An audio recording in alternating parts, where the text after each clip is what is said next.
See. Well, good morning. If you're a guest with us or if you've not been here for a while, as a church, we're going through a study on the book of Ephesians. And if that doesn't make much sense to you, I'll let you know that the back half of our Bible, the New Testament, it's full of letters that the greatest church leader of all time, his name is the Apostle Paul, he wrote to these churches. A lot of them he started, and he wrote to instruct them, encourage them, and really teach them how they could exist as the church together.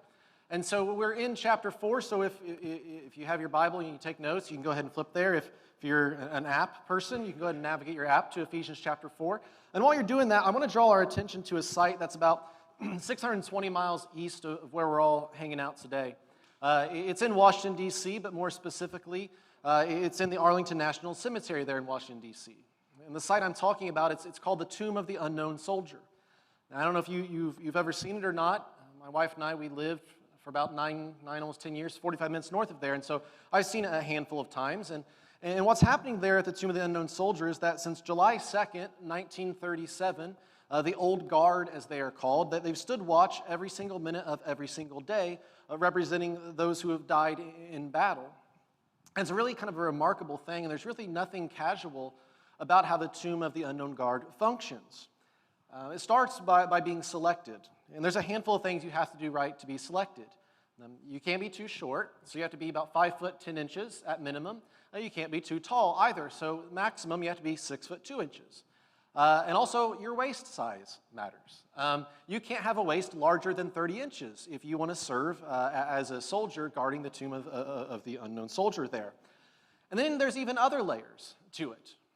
When you go to be on duty, when it's your turn to patrol there, you prepare 8 hours before you even go and serve. You're preparing your uniform. The guys, they have to get a fresh haircut every single time they do that. You have to get everything just right for 8 hours. And then once you are serving, it is pretty remarkable, and maybe some of you have seen it, maybe some of you know this, I bet some don't. A lot of it was new to me. But what they do there is when they show up, the tomb, as you can see in the photo, it's behind them. And what they do is they will walk in front of the tomb. They'll take 21 steps. And that represents the 21 gun salute, which is the highest military or foreign dignitary honor. And so they'll walk 21 steps, and they'll pause, they'll turn, they'll face the tomb for 21 seconds. And after that, they'll walk again, and you're hearing that distinct heel clicking the entire time. And they'll pause for 21 seconds, and that's it. 21 seconds, 21 steps, 21 seconds, 21 steps, 21 seconds, over and over and over again, to honor those who have died fighting for our freedom. And there's a distinct heel clicking when you talk to people who have attended this ceremony or seen this happening. That's one thing that stands out to them. But another thing that stands out to them is just how these individuals who guard the tomb, when you look at them, that they have a very strong appearance. As they move for hours at a time, no matter what day it is, no matter the weather, it could be pouring down rain, it could be snowing. D.C. gets a lot of heavy snow and storms in February. No matter if there's a large group of tourists, whether no one's watching them at all, they're very intentional. There's nothing lazy about the way they walk. It demands reverence when you see it. And every year, thousands of people from all over the world, all over the country, they come and they watch this in awe. And it's really about it's really about the way they walk. It demands confidence. And it should, right? They're honoring people who paid the price for our freedom. But it's about the way they walk. They look strong, they're confident, they're proud. And they walk different than everybody else in the crowd. And they should walk different because they're honoring those who have paid the price for our freedom. And as I thought about that this week, though, I so vividly just kind of felt, man, but we as the church, we as Christians, in our walk of life, we should walk differently than everybody else. No one walks the same if you're serving in that guard, and we shouldn't walk the same because of who we're tethering ourselves to, Jesus Christ. And that's what Paul is getting at. You'll see as Ephesians chapter 3 came to a close, and as we're jumping into Ephesians chapter 4, what Paul is really urging these Christians at that church in Ephesus to see is that, man, you've got to be different because you walk with Christ. You can't walk like everybody else. There's these things you got to get right, and if you get it right, people are going to want to be a part of a church like that. It's going to want to be a part. The world is a part of a place where people are coming together and loving each other so well despite so many imperfections. And the church of Ephesus, one thing that was really interesting about them is it was a lot different than us, but there's some similarities. The city of Ephesus, even outside of the church, there's a lot of advancements. Jeff shared in a couple weeks ago that the city of Ephesus, it was a port city. And it was, if you look at a map today, it's off the coast of Turkey. But as a port city, there are all these different cultures coming in with all these new and brilliant ideas. And so it was booming in technological advancement. But the city of Ephesus also, they worship a lot of false gods. And Bible commentary I read said that they sinned so bad, the city of Ephesus, that they lost the ability to blush. That's how bad they were. They lost the ability to blush. And there's a lot that was wrong with that city, but Paul is writing to this group of believers that in the midst of all of this political and cultural divide, these technological advancements, despite all these shameful things, this church pops up. And this church was hungry for something different. They didn't want this surface-level faith. They wanted something more. They wanted something they could cling to. They wanted something that would cause them to stand out in such a diverse and crazy culture. They wanted to carry themselves with love. They wanted to really treat one another with love and all kinds of characteristics we were talking about today. And so Paul writes to them to encourage them to be different. And maybe that's where you are too. Hopefully all of us have hit some point or will at some point in our walk with Jesus, we'll get to a point where we think, man, I want more than just a spirituality that gets me into a pew on Sunday morning. Maybe some of you hit that. Maybe you'll come to that point today. I don't know. Maybe some of us never will, but there's this opportunity to really grab a hold of something different, a faith that isn't just for a Sunday morning, but a faith that infiltrates every aspect of our lives, a faith that causes us to live and walk differently, a faith that changes and challenges how we interact with the world around us, a faith that genuinely comes into our lives and turns us into a new person. And so Paul, he's writing to a church who wants to experience that. And today we're going to read some scriptures as a church that I genuinely believe still, even though it's 2,000 years later, have the power for you and I to change how we relate to and interact with one another. And so here's how he begins chapter 4. He begins by saying, therefore. And he's referencing the closing of chapter 3 where he's calling the believers to spiritual maturity. He wants them to stop being like children. He's saying if you can just grow in some certain areas, then God's going to do more with your life and your church than you could even fathom and imagine. And so he's saying, therefore, I, a prisoner for serving the Lord, I beg you to lead a life worthy of your calling, for you have been called by God. From prison, literally from a cage, Paul is begging these believers in that church to see that this idea of following Jesus, this idea of tethering ourselves to him, it's not just a faith for the afterlife. It's a faith for this life that we're living too. It's a faith for right now. And he throws out this, and we highlight it there, this idea of to lead a life worthy of your calling. And that's something that probably isn't reflected much in our speech as we converse with family and friends, but I do believe this idea of having a kind of a mantle on us, we've been called in a certain way, and it affects how we lead our life. I do think that's still relevant and happens probably more than we think about. For some of you, the families that you were raised in, there's these specific values. Because you've been raised a certain way, they've led you a certain way, you're going to live out how they have influenced you. I think for some of us, maybe it's the make of car you drive. I've been shocked since we've moved here to Bedford, I've been shocked that there is a great divide between Chevy and Ford people. Some of you, you raise your kids, son, you're going to drive a Chevy, and if they even glance at a Ford, you ground them. And then some of you are on the other side of the aisle. Some of you, it's what you do for a living. You were raised in the family business, and you've taken on the family business.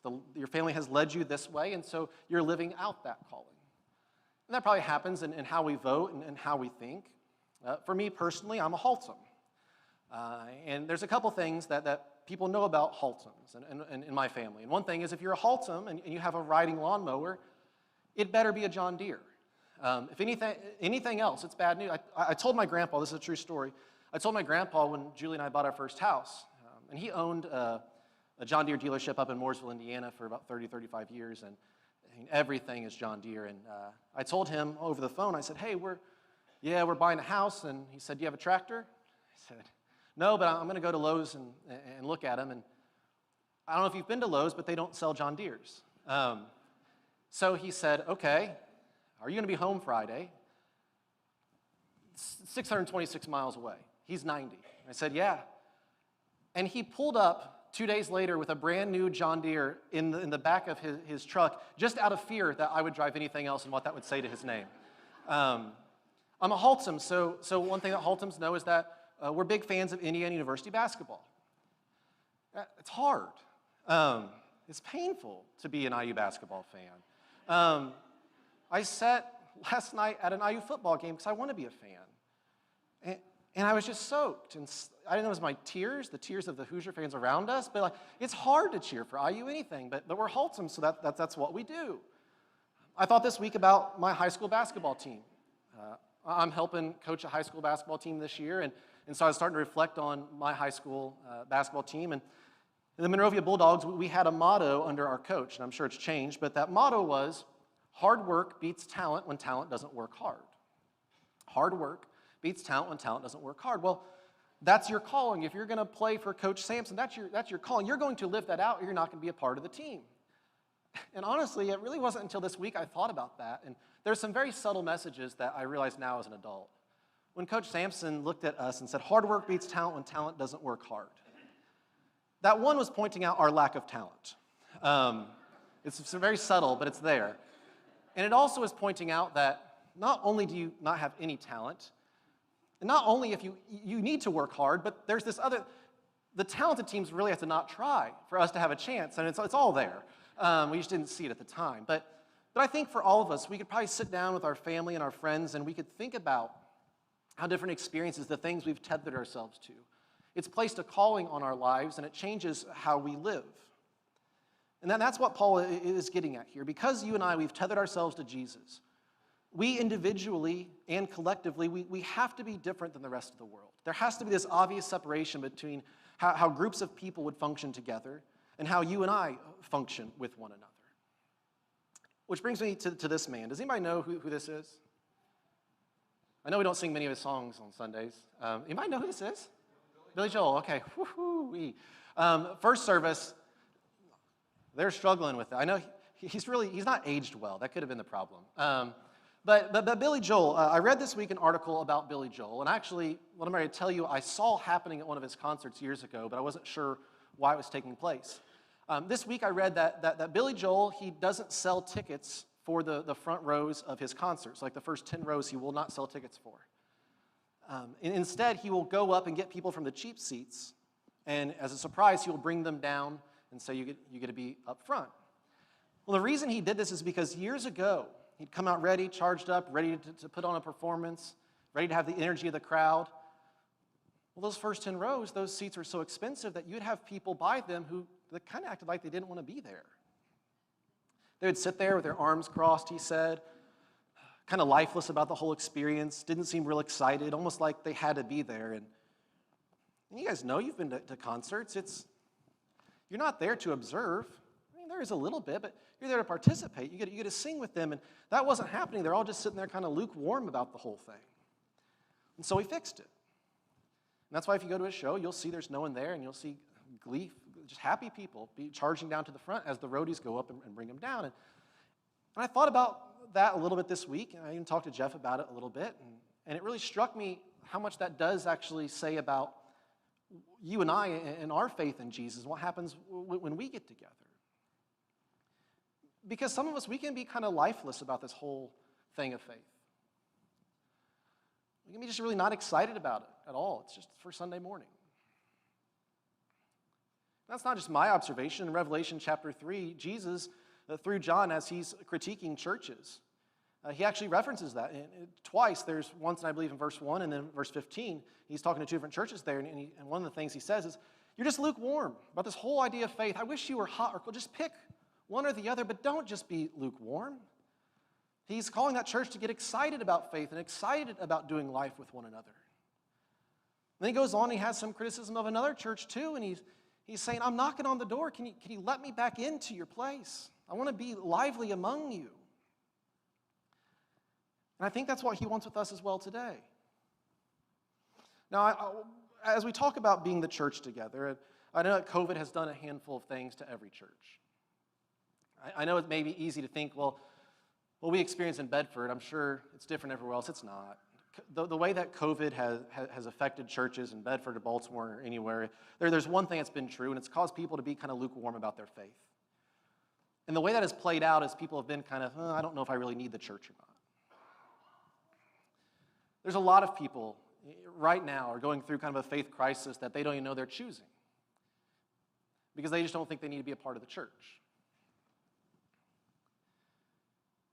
When I think about the fact that Scripture talks about the church, its references the bride of Christ, and people thinking that they can choose Jesus and not the church, that would be like someone coming up to me and saying, Josh, I really like you, which this doesn't happen. I really like you, you're great, this is fantastic. Can we be best buds?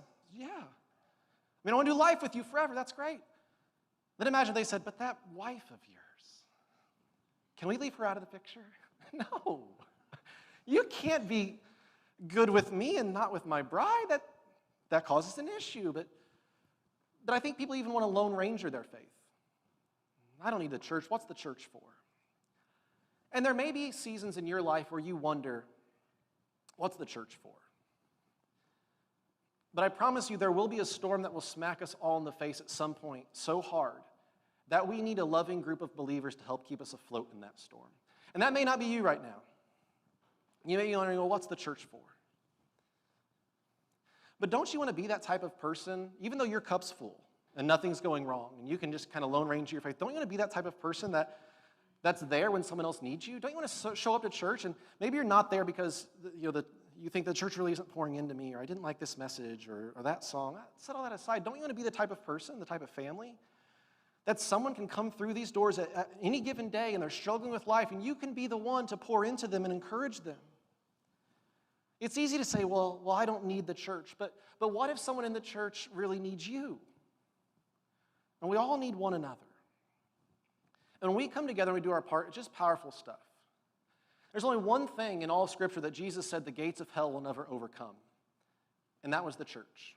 People like you and I coming together and doing life and living out faith among one another. It's powerful stuff. We're the hope of the world when we do this right. I think for the church in Ephesus, the question remained, well, how? How do we do this? And I think for us, that's the question as well. And what the Apostle Paul says next, it outlines just a couple of things that if we individually get right, then it's going to change this idea of church forever. And here's what he says. Always be humble and gentle. Be patient with each other, making allowance for each other's faults because of your love. Remember, he was calling them to spiritual maturity. He's calling us to spiritual maturity as a church, and here's how he's saying you can live it out. Here's how to make it practical. So I want to cover those things for just a few moments, beginning with this idea of being humble and carrying ourselves with humility. And I've heard it said before, and I'm sure you have too, or some variation of it, but humility isn't thinking less of yourself. Humility isn't thinking less of yourself. You're not trying to degrade yourself. Humility is about thinking of yourself less so you can spend more time and energy thinking of other people more. There's a famous evangelist named D.L. Moody, and first off, he has a tremendous beard. Fantastic beard. But above that, he was a famous evangelist in the 1800s. And he was so famous that people from all over the country, young preachers, would gather to learn from him and to hear from him at his conferences. And there's this one specific one there in Northfield, Massachusetts, where he lived, and literally a boatload of people from Europe came over. And they attended the first day, and it was at a college, so at night they went to sleep in their dorms. And D.L. Moody, even though he was world-renowned for what he did, little did all the attendees know that when they went to sleep at night, he would walk the halls and pray in front of every door of these sleeping men that God would do something incredible in their life. When he went to the first hallway, he noticed something that isn't common here in America. And he noticed that all the men had set their shoes outside their doors, running the exact length of the hallway. Because in Europe, it was a custom still that you would have servants come, and while you slept, they would clean your shoes for you, make them perfect, so in the morning you could put them on. And D.L. Moody, I'm sure he had better things to do. But he saw those shoes and felt like those men deserved to have them cleaned. So he grabbed a couple of students and he said, will you help me? And I don't know how you say no to a beard like that, but they did. And so Moody on his own, he gathered up all the shoes. And he didn't sleep a wink at night. The entire time, He was up cleaning those men's shoes. The only reason we know this story exists is because someone was going by his home, saw a light on, and walked in and said, "What are you doing?" He would never want the deal. He's turning in his grave because I'm even telling you this story. He didn't want credit for it. But that's the thing about humility is you love people, you really do, and you don't need credit for it.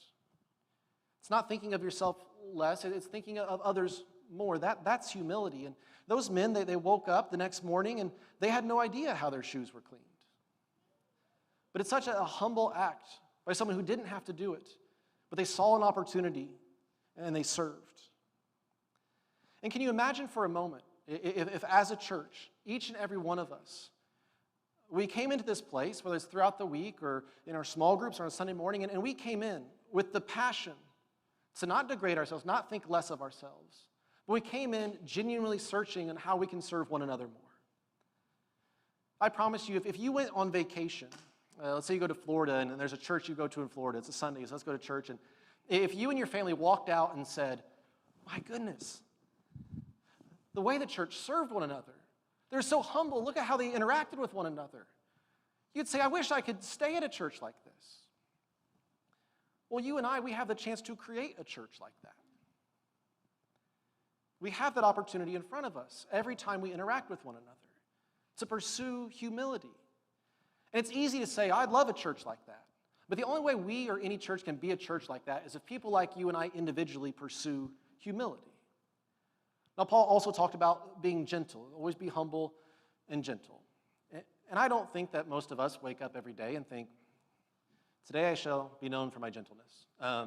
I don't think men, if you were walking into work, if you wouldn't love it, you wouldn't. If a guy put his arm around you and said, I really appreciate how gentle you are," you wouldn't like that.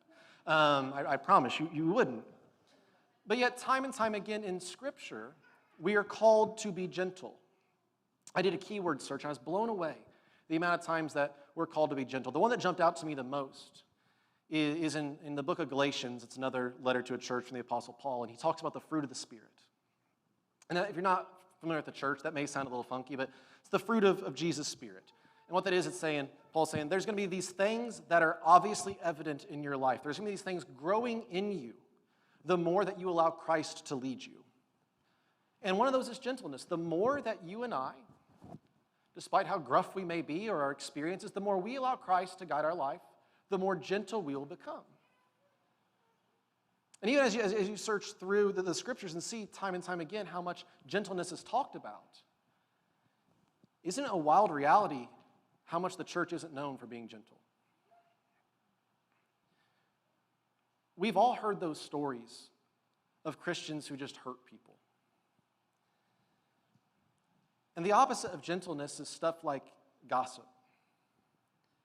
The opposite of gentleness is stuff like judging, stuff like condemnation. And those things have a way of just destroying churches because we're heading a direction with that where that Jesus isn't leading us. As I thought about gentleness, I thought about a story and how the church, we miss this sometimes, and it's such a target we need to hit. Even getting a little off can hurt a lot of people. And I was reminded of a story a friend told me about a dad and his fish tank. And the story goes that his 4 kids, they all won a goldfish at the carnival. And I remember as a kid, I thought that was the coolest thing, and I understand why the fish just disappeared every time I went to bed. I know what my parents did. Blood on their hands. But this dad, he wanted to encourage his kids, and so he went to, maybe there's a fish tank store. He went there, and he's in the fish tank store, and he tells the lady, "Can you take me to a couple of examples?" And she's like, "Well, here's this one, this one, this one." And he says, "These fish aren't going to live anyway. I don't want to be spending a bunch of money. Do you have anything cheaper, anything at all?" And she said, "Let me go look." And comes back and brings out this dusty old 10-gallon display tank that's been hidden away for a number of years and says, "Well, we got this. It comes with everything you need, but it's just really dirty." And he said, "I don't care how much." And she said, $10. And he said, "Perfect." So he didn't want the fish, but he went home and he scrubbed the tank real well, and he was cleaning it with soap and water, and he put the fish in, and he sat back, and he was real proud of himself. He didn't want the fish, but you know how we can be dads. We're real proud of silly things like that. The kids loved it. Wife was real impressed, and The next morning, the dad gets up, and there's only 3 fish. One's belly up, and he thought, well, 3's not bad. I'm keeping 75% of them alive, and scooped it out. The next day, another fish is dead. Well, he says, there's a couple. They're cute. Next day, 1 fish, and you know what happens next. So the kids are crying. Everyone's disappointed. The wife's saying things like, I told you so. We know how that goes. And he has no idea what he's done. He's clueless, and so he invites his friend over, and his friend knows a lot about not killing fish. He's explaining everything he did. He's going through, here's what I did this, I think I did everything right. And the friend stopped him and says, you can't clean fish tanks with soap. You use Dawn? Yeah, Dawn. Yeah, you can't. It will kill the fish. And the kids are upset. The wife's saying, I told you so. And it's just really, it's a sad moment. And the dad realized he felt horrible in that moment because what he realized was he was slowly and unintentionally killing these lives that he was supposed to nurture. He was harming what he was supposed to grow and protect. And I think we as the church can be guilty of that too. Anyone who comes through this door is someone that God has brought to us. We all matter no matter what we come in here with. But a lack of gentleness can really turn someone away from the church. I think it's why Paul says you got to aim for these things. And can you just loan me your imagination for a minute? Can you imagine if everyone who came through these doors, any guest we had, no matter how they felt about faith or whether they didn't have any faith at all, if they came through these doors and they left saying, Mount Pleasant Christian Church, man, they love one another. They're so humble. They're the most gentle group of people I've ever been around. People who aren't even signed up with Jesus would want to be a part of that. I think all of us, if we visited a church like that, if a friend said, check out my church if you're in town, it's great. If we went to a church that was humble and gentle, we'd walk away saying, I would love to be a part of a church like that. But for us to be that collectively, that is something, humility and gentleness, all of us, me included, and everyone here, we all have to pursue that individually. We don't just become that, we get to create that. Then Paul also says, be patient. And there's kind of this other, be patient with each other. And he attaches this, making allowance for each other's faults because of your love. And this is hard. It's hard to be patient in the midst of other people's imperfections. It really is. It's tough. At my old church, there was a very tough guy. He wouldn't have wanted to be called gentle, I can tell you that. And he wasn't known for his gentleness either. He was a very just tough, gruff guy, would always tell you stories of how awesome he is. None of them were believable. They're like fish stories, but about his own life. But one sermon I preached, it was really about how we need to be growing closer to Jesus every year. And how, wouldn't it be something if every year of our life we could look back and say, I'm more faithful to Jesus than the year before? And faith wires us to grow. There's usually just something in our life that's a roadblock. And so I was challenging our church individually, what is that thing that's standing in the way of you being more faithful to Jesus? And I want you to pray on that for a couple weeks. Well, the guy went home and he said he prayed and prayed and prayed. God, what is it that I need to work on? And he said, God never told him anything. And he said, the more he thought about it, he said, Josh, I don't think there's anything in my life that I really need to fix. There's some things that they don't teach you in Bible college, and one is to respond to a sentence like that to a very tough man. And I thought, I can't tell him. But your wife may tell you a few things. Have you asked her? She'd probably tell you a couple things you need to work on. And he's like, no, I just don't think there's anything, Josh. Bless your heart. And so he said he went home and he was going to pray about it even harder. Well, that morning he did some praying, but he was rushing around the house. His kids were bothering him. He was being kind of harsh to them, short with his wife. He was late for work, and all of a sudden he heard a knock on the door. Okay, and it got harder. So he went up kind of the door, kind of angry, and flung the door open, and there was this lady there, and she was there to sell windows. She was a traveling saleswoman. And she looked him dead in the eyes and said, hi, my name is Patience. And I didn't know if I believed that story or not, but he was so shocked that his wife noticed his body language and went to the door looked at the husband, looked at her, and right there, her name on her shirt, Patience. He went in that day and talked to his wife and said, I think God wants me to work on my patience. And she said, you think. you think. But I think we all, specifically in a church, think about what a church is for a moment.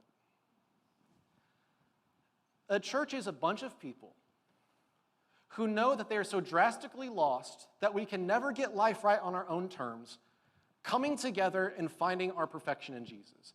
Anytime you're going to get a bunch of people who have given up trying to be perfect coming together, it's going to be messy at times. There's going to be tension. There's going to be anger. But there's some things, if we can just get right, we can get out of our own way, and God will bless this place. Now, if you're somebody and you struggle with being patient with other people's faults, and you say things you shouldn't, you think things you shouldn't, you struggle with other people and their lack of perfection, there's two things that I want to encourage you to do. The first is focus on what Jesus has done for you on the cross. When we take communion, we think about Jesus' death for us, but when we daily are going to Jesus and thanking him for dying for us, for being our perfection because we can't be perfect, when you are focused on what Jesus has done for you despite your imperfections, it takes a real special person to then go out into the world and judge other people because of their imperfections. When we're going to Christ and with gratitude thanking him for being our perfection, it takes a real special person to go right out the door and in conversations gossip, or in thoughts judge, or in texts slander people. The second thing I would encourage you to do is to assume good intentions. When you're lacking patience because of other people's imperfections, assume good intentions. And yes, there is a line to be drawn somewhere. But it's amazing how differently you'll think of people when you start assuming they're up to good. When you start assuming they didn't mean that. When you start thinking, well, I'm going to give them the benefit of the doubt. It's amazing how patient you can be with other people's imperfections. It's amazing how you can become the individual, and thus we can become together the church that Paul has in mind when we just simply take those steps.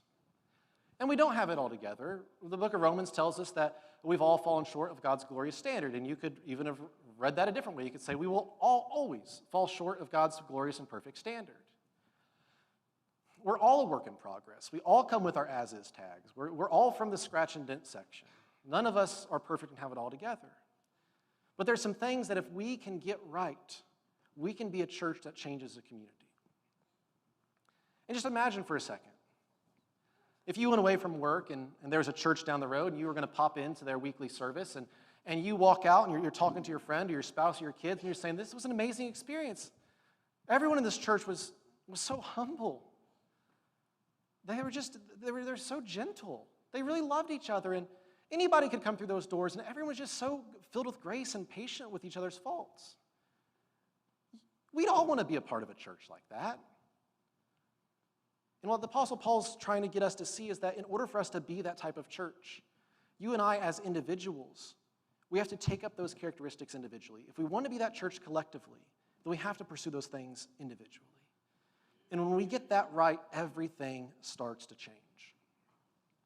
And here's where the Apostle Paul is going with all that. I know we only went through the first two verses, and we're going to finish that first section of verses 14 through 16. But he's saying, church, if you can just get these things right in how you do life with one another, then it's going to lead to something. And here's what it's going to lead to. Paul writes, then we will no longer be immature like children. We won't be tossed and blown about by every wind of new teaching. We will not be influenced when people try to trick us with lies so clever they sound like the truth. Instead, when we get those things right, we will speak the truth in love, growing in every way more and more like Christ, who is the head of his body, the church. He makes the whole body fit together perfectly. As each part does its own special work, it helps the other parts grow, so that the whole body is healthy and growing and full of love.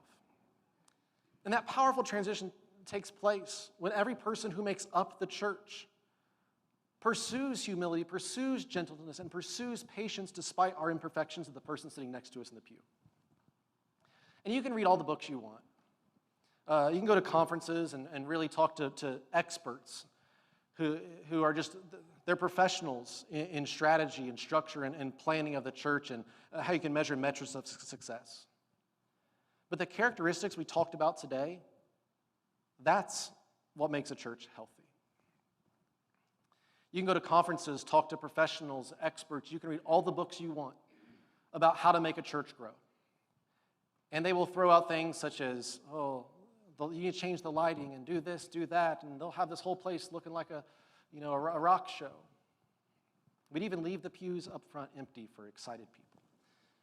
You could do all of those things, and it wouldn't make a lick of difference compared to what Scripture tells us, which is when we get humility right, when we get gentleness right, when we get our patience despite one another's imperfections, those things above everything else, that's the stuff that can make a church grow.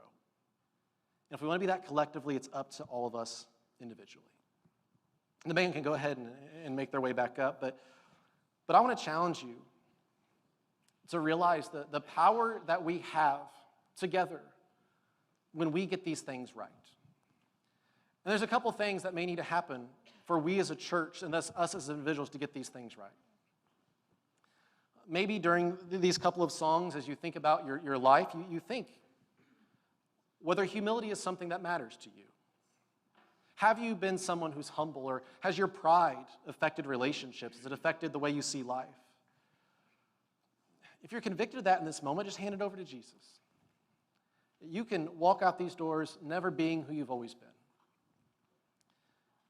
Maybe for you, you're not someone who's gentle. You've allowed your words or your text messages, the way you talk about people, to really harm somebody.